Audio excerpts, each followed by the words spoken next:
여러분들 만나게 돼서 정말 반갑습니다. 오늘 이렇게 보니까 우리 학생들, 연구자들이 많이 와 계신 것 같은데 이렇게 만나서 정말 기쁩니다. 제가 취임한 이후에 열흘 만에 미국 바이든 대통령이 방한하셨습니다. 그래서 용산 제 사무실이 아니라 평택의 삼성 반도체 캠퍼스에서 처음 만났습니다. 손님을 모실 때는 원래 제일 좋은 것부터 보여드리지 않습니까? 정상과 대화를 하면은 한국에 대해 가장 많이 얘기하는 것이 BTS와 반도체입니다. 그래서 우리에게 정말 전 세계 자랑하고 싶은 넘버원이 바로 이 반도체이기 때문에 삼성 캠퍼스를 바이든 대통령에게 대한민국의 첫 번째 방문지로 보여드리고 저도 거기서 처음 만난 것입니다. 가보니까 이 노광 장비 네덜란드자만 있는 것이 아니고 어플라이드 머티리얼스라고 미국산 이런 장비들도 많이 있더군요. 하여튼 저는 취임 이후에 반도체 산업 발전을 위해서 나름 열심히 노력했다고 자부합니다. 먼저 대통령에 취임한 직후 반도체 관련 학과의 정원부터 늘렸습니다. 오늘 반도체 전공 학생들이 많이 오신 것으로 알고 있는데 정부 출범부터 지금까지 저와 함께하고 있는 이종호 과기부 장관도 여러분의 반도체 전문가 선배입니다. 제가 선거 때부터 우리 이종호 장관으로부터 반도체에 관해서 공부를 좀 배웠습니다. 그리고 취임한 이후에는 이종호 장관이 국무회의에서 국무위원들 상대로 반도체 강의도 했습니다. 왜 국무회의에서 반도체 강의를 했느냐? 이거는 과기부 장관이나 산업부 장관뿐만이 아니라 모든 국무위원이 우리나라의 주력 전략 산업에 대해서 알고 있어야 된다는 판단하에 우리 과기부 장관으로 하여금 국무회의에서 강의를 한번 하게 한 것입니다. 이제 주변 어디를 봐도 반도체 없이 돌아가는 산업이 없습니다. AI, 첨단 바이오, 퀀텀 같은 3대 소위 미래 전략 기술이라고 하는 그런 것에도 핵심 자산은 반도체입니다. 퀀텀조차도 바로 이 반도체 칩을 만드는 그런 기술로서 소형화하고 이 퀀텀 프로세스를 효과적으로 쓸 수 있는 것입니다. 그리고 반도체는 최첨단 무기 체계의 기반이 되는 안보 자산입니다. 1970년대, 80년대 미소가 이런 전략 무기 체계를 가지고 엄청나게 경쟁한 거를 여러분도 뭐 다 들어서 알고 계시거나 그 시절에 학교 다니신 분도 계실 텐데 결국 미소의 전략 무기 체계 경쟁은 바로 반도체 경쟁이었습니다. 그리고 우리의 이제 주력 수출 산업하면 반도체, 자동차, 조선, 석유화학 뭐 이런 것들 아니겠어요? 그러나 반도체를 제외한 나머지 부분 역시도 반도체에 의해서 좌우되는 그런 산업이라고 할 수 있습니다. 반도체는 그 어떤 산업보다도 우리의 민생을 풍요롭게 하고 많은 양질의 일자리를 제공합니다. 우리가 반도체 그러면 삼성전자, SK하이닉스 거기만 잘 되는 거 아니냐 이런 생각을 하기가 쉽습니다만 여러분들은 안 그러시겠지만 반도체 공장을 하나 세우면은 설계기업, 디자인기업, 후공정 또 R&D 시설까지 모두가 들어서게 되고 거대한 에코시스템이 만들어집니다. 그리고 이러한 시설들을 만드는데 먼저 건설 인프라 수요도 엄청나지 않겠습니까? 그리고 반도체 생산에는 엄청난 양의 공업용수와 전기 공급이 필요합니다. 제가 이제 해외 순방을 나가서 외국 정상들을 만나보면은 반도체 이런 파운드리를 갖고 있지 않은 그런 국가의 정상들은 저보고 그래요. 한국의 반도체 이런 기업들한테 자기네 나라에 와서 이런 좀 파운드리를 좀 하나 만들어 달라고 얘기를 합니다. 그러면 제가 라인 하나 까는데 공호병수가 어느 정도, 전기 공급이 어느 정도인지 얘기를 하면서 이 나라에 원전이 몇 기나 있습니까? 라고 제가 물어보면 왜 그러냐고 그래요. 그래서 라인 하나에 원전 한 기 정도는 있어야 되는데 라인 하나에 인구 140~50만이 쓰는 전기가 필요한데 공호병수와 전력이 그 정도 공급이 됩니까? 라고 물어보면 입을 닫습니다. 그러니까 이게 어떤 산업인지 이걸 하고 있는 나라 아니면 잘 모릅니다. 그래서 이게 엄청난 양의 그 전후방 이런 관련 효과, 전후방 투자가 필요하고, 그리고 1, 2, 3차 협력업체들의 동반 투자가 뒤따르면서 이 반도체 공장을 하나 세우게 되면은 어마어마한 일자리들이 창출되게 되는 것입니다. 우리가 평소에 그걸 잘 못 느낄 수 있어요. 이게 반도체 공장이 만들어지면서 거기에 따른 이런 생태계가 조성이 되고 전후방 이런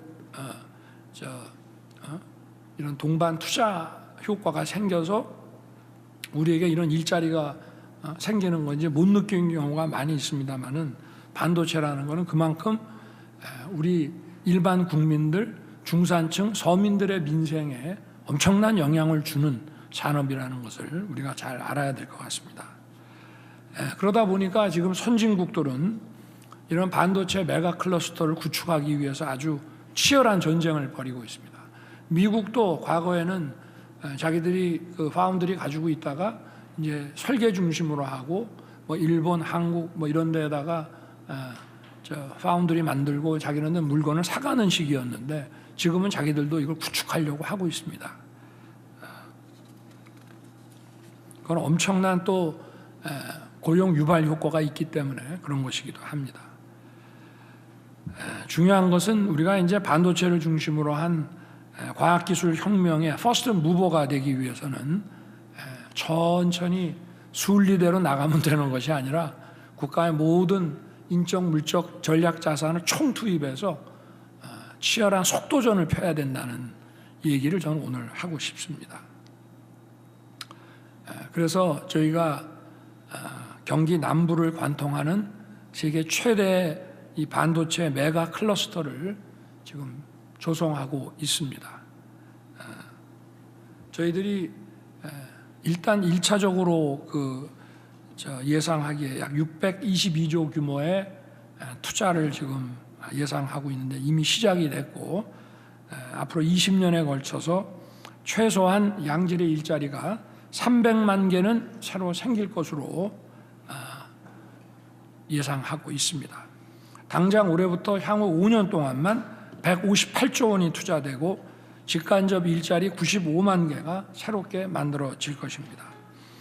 현재 우리 반도체 분야 일자리는 한 18만 개 정도 되고 있습니다만은, 클러스터가 완성이 되면 바로 이 팹에서만 7만 개의 일자리가 더 생기게 됩니다.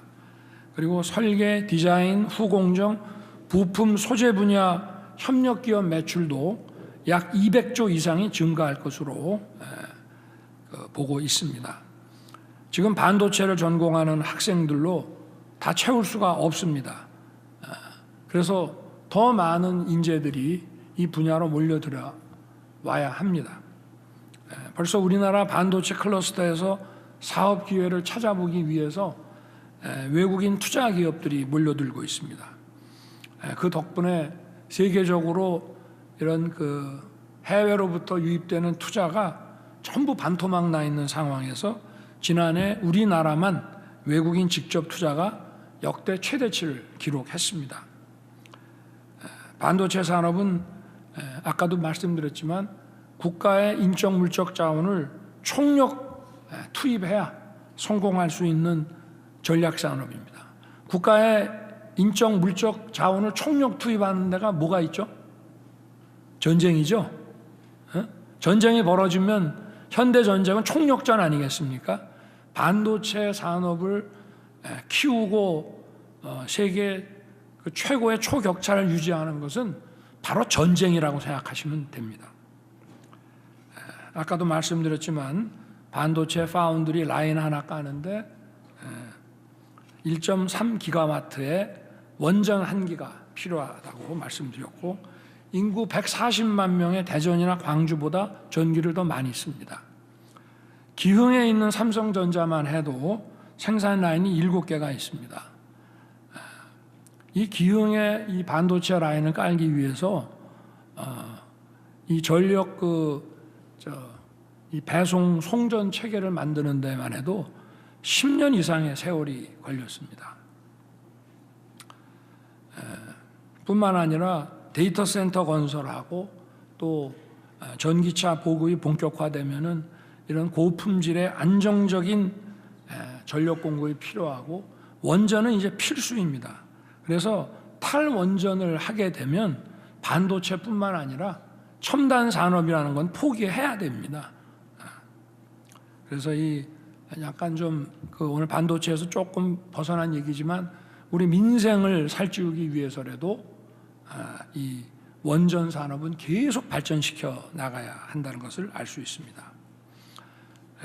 원래 올해 반도체 투자세액 공제를 올해 이제 이제 만료가 돼가지고 그렇지만 법의 효력을 더 연장을 시켜서 앞으로 투자세액 공제를 계속 해나갈 방침이고요. 여기에 대해서 대기업 퍼주기다 이런 얘기들이 있지만, 이거는 정말 말도 안 되는 얘기임을 알 수 있습니다. 세액 공제로 반도체 기업의 투자가 확대되면 관련 생태계 전체 기업의 수익과 일자리가 엄청나게 늘어나고 국가 세수도 늘어나게 되는 겁니다. 대한민국의 기획재정부도요, 다 사업하는 데입니다.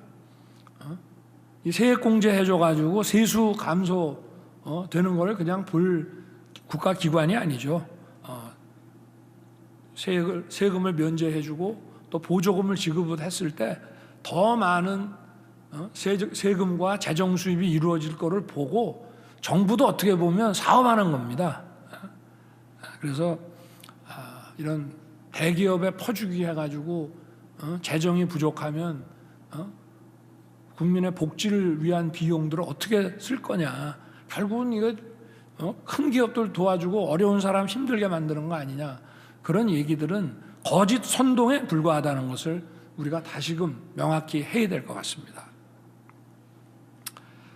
그리고 우리가 이제 잘 사는 나라와 못 사는 나라라고 하는 것은, 모든 상품의 국제 분업 체계에 있어서 비싼 물건을 만들어서 파는 나라는 잘 사는 나라고, 상대적으로 싼 물건을 만들어서 팔 수밖에 없는 나라는 못 사는 나라입니다. 반도체를 비롯한 이런 최첨단 제품은 이런 복잡한 국제 분업 체계에 있어서 우리가 우위에 있게 만드는 그런 것입니다. 그리고 이런 반도체의 모든 소부장과 기술의 이런 공급망 라인에 있어서 국가 간의 연대가 매우 중요합니다. 그래서 반도체가 외교고 외교가 반도체가 되는 것입니다.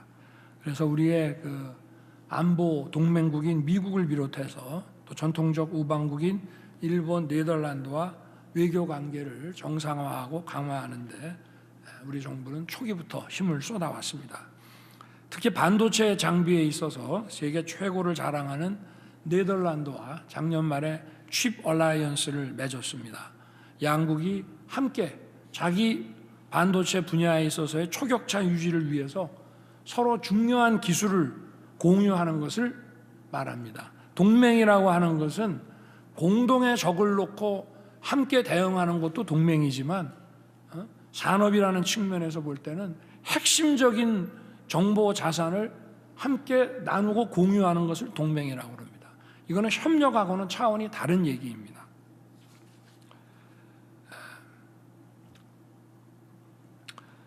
그리고 이 반도체 산업 초격차를 유지하는데 무엇보다 제일 중요한 것은 우수한 인력입니다. 여기 계신 반도체 전공자뿐만이 아니라 공학과, 물리, 화학 이런 다양한 분야, 이런 기초과학을 포함한 이런 분야에서 국제 경쟁력 있는 인재들이 많이 배출돼야 우리가 초격차를 유지할 수 있습니다. R&D 투자라고 하는 것은 결국은 사람에 대한 투자입니다. 뭐 기계 사는 게 R&D겠습니까? 결국은 우리 학생과 연구자들을 더 우수한 인력으로 만드는 그 과정이 바로 R&D 아니겠습니까? 그리고 저희는 이제 얼마 전에 우리 용산의 국가안보실에 원래 1차장, 2차장만 있었는데 그래서 외교안보와 국방안보 이렇게 두 개로 나눠져 있었는데 경제안보와 이런 첨단 기술 안보를 담당하는 3차장직을 신설했습니다. 그리고 과학기술 수석도 곧 선발할 예정입니다. 이거는 반도체 산업의 어떤 혁명적 발전을 대통령이 직접 챙기겠다는 의지를 보여주는 것이라고 하겠습니다. 남들은 만들지 못하는 아주 비싼 고부가 가치 상품을 생산하는 우리 산업 구조가 돼야만 우리 국민 모두가 다른 나라보다 잘 살 수 있습니다. 교육, 과학기술, 산업, 외교정책 이 모든 것들을 종합해서 첨단 산업 생태계를 구축하고 세계에서 가장 비싼 첨단 기술 상품을 우리가 만들어내야 합니다. 오늘 각 대학 반도체 전공 학생들 또 현장의 반도체 관련 기업인들께서 이 자리에 많이 오셨습니다. 좋은 정책 아이디어를 마음껏 펼쳐주시기를 부탁드립니다. 감사합니다.